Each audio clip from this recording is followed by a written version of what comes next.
Welcome back to Golf Training Hacks and part 3 in our series on creating a consistent backswing.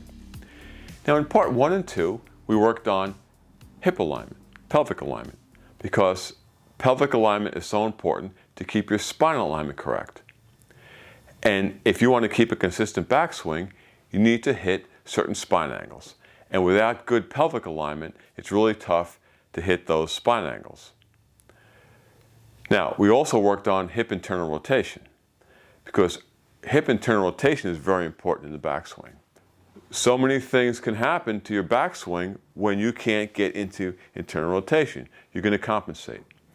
All that variability, whether it be arm movement or spinal movement or a combination of both, will make it almost impossible to get back to impact with any consistency. But the golf swing is a high velocity, high force rotation. So simply getting movement in your hips, while it's good, is not all you need. You need to put strength in your hips because you need to allow your hips to drive back and forward with some force. And if you can't put strength into new ranges of motion in an athletic situation, then the new range of motion really isn't that helpful, because range of motion in sports requires that force is put into that range.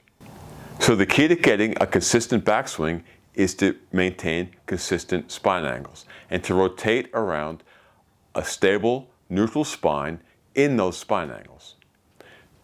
If you can't do that, you're adding variability to your swing, and it's really tough to get back to impact with some consistency. So let's quickly go over what the spine angles are. So at address, you hip hinge back, your belt buckle is pointed to the ball, and you have a slight tilt away from the target. So there's that beginning spine angle. And your spine is set in a neutral spine. A neutral spine has some extension in your lower back, some flexion in your upper back, and some extension in your neck, your cervical spine. Not too much or too little. So you set your neutral spine, you hip hinge back, and now your spine is tilted slightly away from the target. Now as you pull the club away, this hip goes into internal rotation, and there's that spine angle. The belt buckle is still pointed to the ground. As you continue hip internal rotation, this spine angle stays the same.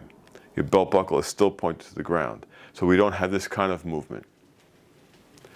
Because when you add movement to your backswing, you're adding variability, and you're not going to be able to get back to the position you started with.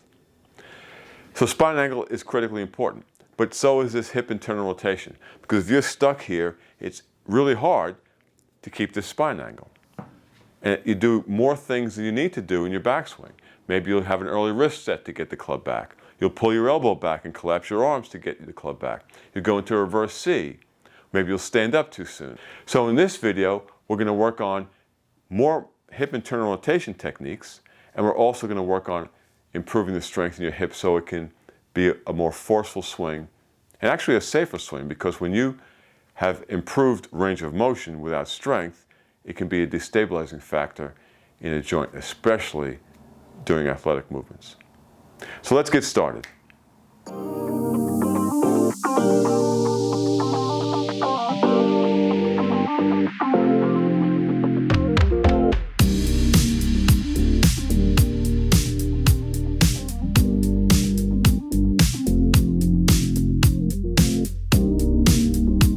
We mobilized your hip capsule. Now we're going to do some more active movement with a rock. Now this is an adductor rock with a little bit of a rotational motion for both hips. So an adductor rock would look like this. I have my foot flat, pointed that way, and I'm going to rock back and forth. Okay, so I'm just rocking like this. Look up, look down. But to really work the hip capsule now, we're going to do a rotation. I'm going to do it this way, then I'll face the camera and do it the other way. So I rock back, and now I'm going to rock into this side.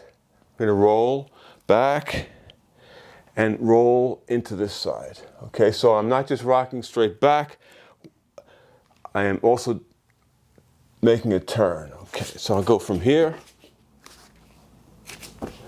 Remember, that foot has to stay straight if you can. You don't want it to open up like that. So what I'm doing is I'm rocking back, and then I'm rotating. Okay, I'm rotating here. So I'm rotating on this hip on this side.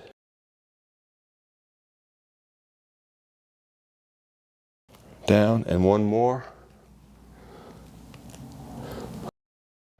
We got a little more active movement with the Adductor Rock with a little bit of a roll. And now Cheryl's going to show you something we call the lightning bolt rock. It'll become obvious why it's called that. It's not, she makes it look really easy, but it's not that easy. But the thing to think about is when you're mobilizing, stretching is not really the way to do it. You need to get active movement into these positions and load them with some, with some effort and movement. So this is a great movement. It's kind of hard. She makes it look easy, but she's going to get into what look like a Z or a lightning bolt, and then she's just going to rock back and forth. Okay, it's a really great hip opener. She makes it look easy, as I said, but if your hips are tight, it's really hard. Then you can take a nice long stretch. Okay, so now you're going to get the entire seam from your arm right down into your knees opened up. Okay, Cheryl, do one more. Beautiful. Okay, beautiful. So that's 3 ways: hip capsule work, a little bit more motion with your adductor rock, and then a lightning bolt rock. If you can't get to these right away, if it's a little too much, it's no big deal. You can work up to it, right? Yep. Okay. Start easy. Start easy. Don't do anything that's going to cause you pain. Pain-free motion. So to do this exercise, you need some type of pulley system, something like that I have on the door, anything that's available at your gym, or pulleys that you can hook onto something. So I'm going to use this.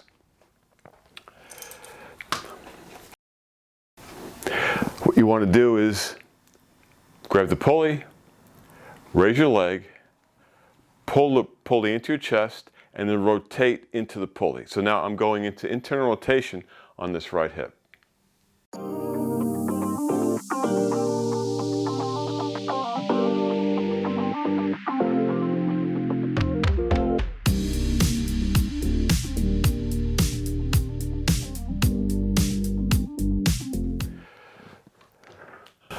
That's a level 5 exercise in the Golf Training Hacks Pulley Rotational program.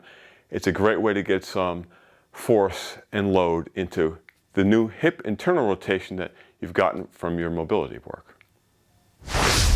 So you can use a squat pattern. You can move into one leg and then do some rotations on the single leg. That's going to help you control the rotational forces of a golf swing. So how do we start the squat? Hip hinge back. Keep the arch in your feet. Remember, you want to fight that position. You don't want to drop your feet in and get flat-footed. You want to fight the position. You want to keep your arch in your feet. Hip hinge back. It's like sitting down. You sit down and up. That's the squat. Now we're going to go into, that's the step, squat, and step. Now we're going to put a rotation in that step movement. Keep fighting the arch. Keep fighting for that position. Now you could alternate, or you could stay on one side. In this video, I'll show you how to do a cross-under lunge. Now a cross-under lunge is a great way to get lateral hip strength. To do a cross-under lunge, you take one leg and you're going to laterally bring it behind the other, and then you dip down.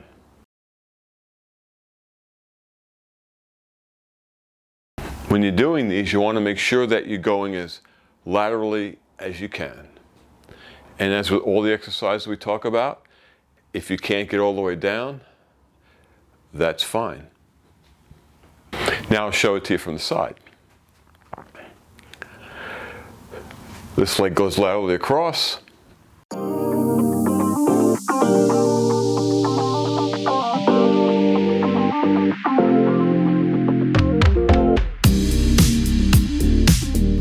I'm going to do one from the front again, only this time I want you to pay attention to my foot, the foot on the planted leg. As I come across the back, this foot stays in the same spot. I'm not turning it out or turning it in. The foot is pointed straight to you. I don't change my foot position as I go back. I drop down and up. The foot stays straight.